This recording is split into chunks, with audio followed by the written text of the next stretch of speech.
ഇന്നിവിടെ ഉണ്ടാക്കുന്നത് വളരെ ഹെൽത്തി ആയിട്ടുള്ളതും പെട്ടെന്ന് ഉണ്ടാക്കിയെടുക്കാൻ പറ്റുന്നതും എന്നാൽ കുട്ടികൾക്ക് പോലും കഴിക്കാൻ ഇഷ്ടപ്പെടുന്നതുമായിട്ടുള്ള റാഗി കൊണ്ടുള്ള നീർദോശയാണ്. കൂടെ തന്നെ ഒരു തക്കാളി ചട്നി കൂടി ഉണ്ടാക്കി കാണിക്കുന്നുണ്ട്. യമ്മി അടുക്കളയിലേക്ക് സ്വാഗതം.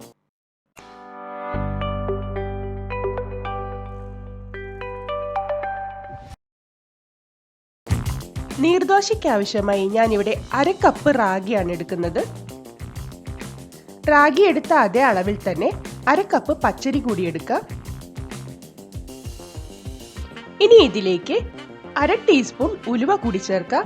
ഉലുവ നമ്മുടെ ശരീരത്തിന് നല്ലതാണ്. കൂടാതെ തന്നെ ദോശ ചുടുമ്പോൾ ദോശയ്ക്ക് നല്ലൊരു ടേസ്റ്റും ഉണ്ടായിരിക്കും. ഇനി ഈ റാഗിയും പച്ചരിയും നമ്മൾക്ക് നന്നായി കഴുകി എടുത്തുകൊണ്ടുവരാം. ഞാനിവിടെ കഴുകി കൊണ്ടുവന്നിട്ടുണ്ട്. ഇനി ഇതിലേക്ക് കുതിരാൻ ആവശ്യമായിട്ടുള്ള വെള്ളം ഒഴിച്ചു കൊടുക്കാം. അതിനുശേഷം ഒരു 8 മണിക്കൂർ നമ്മൾക്ക് കുതിരാൻ വയ്ക്കാം.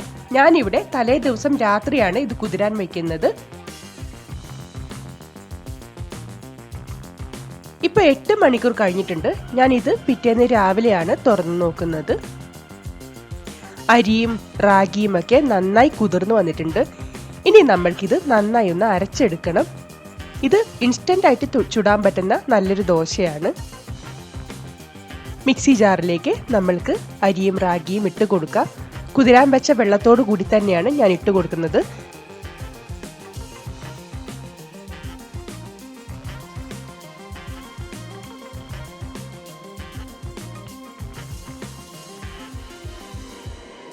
റാഗിയും അരിയും ഒക്കെ മിക്സി ജാറിലേക്ക് ഇട്ട് കഴിഞ്ഞു. ഇനി ഇതിലേക്ക് കുറച്ച് ഇൻഗ്രീഡിയൻസ് കൂടി നമ്മൾക്ക് ചേർക്കാനുണ്ട്. 1/2 കപ്പ് തേങ്ങ, 4 ചെറിയുള്ളി ചെറുതായി അരിഞ്ഞത്, 1/2 ടീസ്പൂൺ നല്ല ജീരകം. ഇത്രയും കൂടെ ചേർത്താണ് നന്നായി അരച്ചെടുക്കേണ്ടത്. പാകത്തിന് അരയാൻ ആവശ്യമായിട്ടുള്ള വെള്ളം കൂടെ ചേർത്ത് നന്നായി ഒന്ന് അരച്ചു കൊണ്ടുവരാം. ഇപ്പോ ദോശമാവ് ഞാനിവിടെ അരച്ചു കൊണ്ടുവന്നിട്ടുണ്ട്. ഇത്ര കട്ടിയിലല്ല, കുറച്ചുകൂടെ ലൂസായിട്ടാണ് മാവിരിക്കേണ്ടത്. അതുകൊണ്ട് തന്നെ മിക്സി ജാറിലേക്ക് കുറച്ചുകൂടി വെള്ളം ഒഴിച്ച് നമ്മൾക്ക് ഇതിലേക്ക് ചേർത്ത് കൊടുക്കാം. നീർദോശയ്ക്ക് ഉഴുന്നരച്ച ദോശേനെക്കാട്ടിലും നല്ല ലൂസായിട്ടാണ് മാവിരിക്കേണ്ടത്. അതുകൊണ്ട് തന്നെ നന്നായി വെള്ളം ഒഴിച്ച് നല്ല ലൂസാക്കി എടുക്കാൻ ശ്രദ്ധിക്കണം. ഈ ഒരു പരുവം കണക്കാണ്. ഇനി ഇതിലേക്ക് ആവശ്യമായിട്ടുള്ള ഉപ്പ് കൂടി നമ്മൾക്ക് ചേർത്ത് കൊടുക്കാം.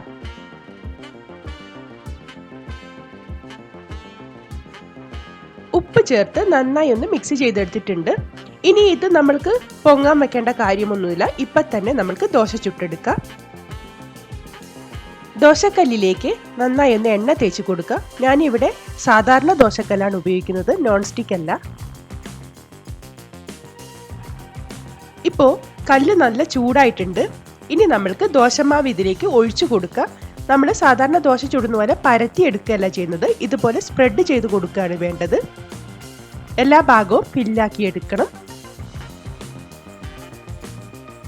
ഇനി ഒരു മൂടി അടച്ചു വെച്ച് നമ്മൾക്ക് ദോശ നന്നായി വേവിച്ചെടുക്കാം. ഈ റാഗി ദോശ കല്ലിൽ ഒട്ടിപ്പിടിക്കുകയൊന്നുമില്ല.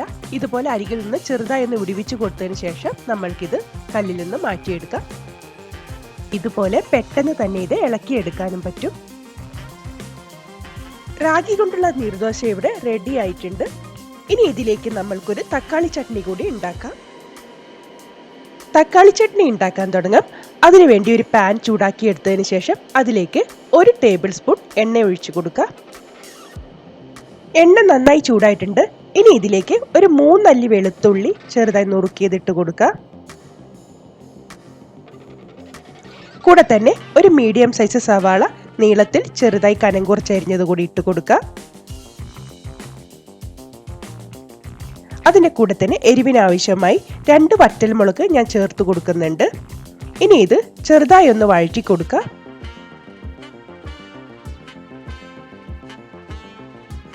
ഒരുപാട് വഴന്നു വരുവൊന്നും വേണ്ട.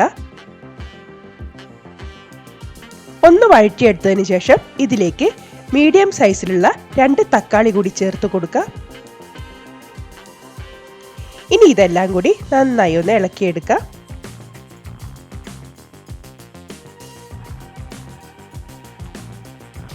ഇപ്പോ തക്കാളിയൊക്കെ ചെറുതായി ഒന്ന് വാടി വന്നിട്ടുണ്ട്.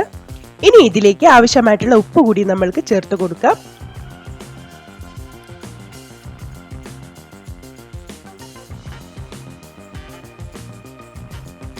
ഒന്ന് മിക്സ് ചെയ്തെടുത്തതിന് ശേഷം നമ്മൾക്കിത് മൂടി അടച്ചു വെച്ച് ചെറു തീയിൽ തക്കാളിയൊക്കെ നന്നായി ഒന്ന് വെന്ത് വരുന്നത് വരെ അടച്ചു വെച്ച് വേവിക്കാം.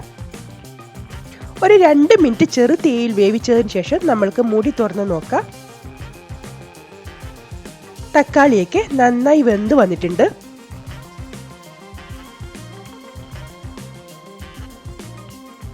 ഇനി ഇതിലേക്ക് എരിവിനാവശ്യമായി 1 ടീസ്പൂൺ കാശ്മീരി മുളക് പൊടി കൂടി ചേർത്ത് പച്ചമണം മാറുന്നത് വരെ നന്നായി ഒന്ന് വഴറ്റിയെടുക്കണം. നിങ്ങളുടെ എരിവിനനുസരിച്ചിട്ടുള്ള മുളക് പൊടി നിങ്ങൾക്ക് ചേർത്ത് കൊടുക്കാം. ആദ്യം തന്നെ നമ്മളിവിടെ നല്ല എരിവുള്ള വറ്റൽമുളകാണ് ചേർത്ത് കൊടുത്തത്. അതുകൊണ്ടാണ് ഞാനിവിടെ 1 ടീസ്പൂൺ മുളക് പൊടി ചേർത്ത് കൊടുത്തത്. നിങ്ങളുടെ എരിവിനനുസരിച്ചിട്ടുള്ള മുളക് പൊടി ചേർത്ത് കൊടുക്കാം. വറ്റൽമുളക് ചേർത്തില്ലെങ്കിൽ ഇതിലേക്ക് 1.5 ടീസ്പൂൺ മുളക് പൊടി ചേർത്ത് കൊടുക്കാം. ഇപ്പോൾ മുളക് പൊടിയൊക്കെ നന്നായി വഴന്നു വന്നിട്ടുണ്ട്. ഇനി നമുക്ക് ഫ്ലെയിം ഓഫ് ചെയ്തതിന് ശേഷം ഇതൊന്ന് തണുക്കാനായി മാറ്റി വയ്ക്കാം. തക്കാളിക്കൂട്ടൊക്കെ തണുത്തതിന് ശേഷം നമ്മൾക്കൊരു മിക്സി ജാറിലേക്ക് ഇട്ട് കൊടുക്കാം.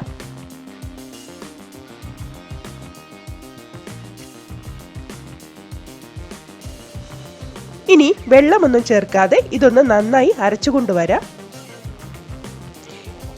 തക്കാളി ചട്നി ഇവിടെ അരച്ചു കൊണ്ടുവന്നിട്ടുണ്ട്. ഇത് നമ്മൾക്കൊരു ബൗളിലേക്ക് മാറ്റി കൊടുക്കാം. ഇനി നമ്മൾക്ക് ഇതിലേക്ക് കടുക് താളിച്ചൊഴിക്കാം.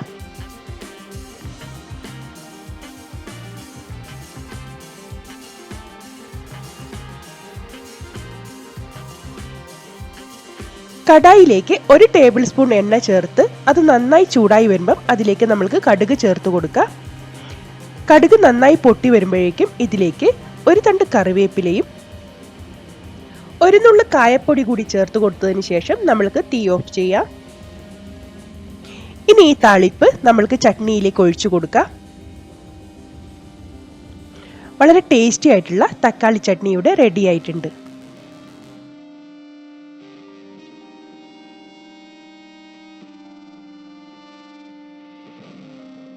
വളരെ ടേസ്റ്റിയും ഹെൽത്തിയുമായിട്ടുള്ള റാഗി കൊണ്ടുള്ള നീർദോശയും തക്കാളി ചട്നിയും ഇവിടെ റെഡി ആയിട്ടുണ്ട്. പെട്ടെന്ന് ഉണ്ടാക്കിയെടുക്കാൻ പറ്റുന്ന ഈ ബ്രേക്ക്ഫാസ്റ്റ് നിങ്ങൾ എല്ലാവരും ഒന്ന് തയ്യാറാക്കി നോക്കുക.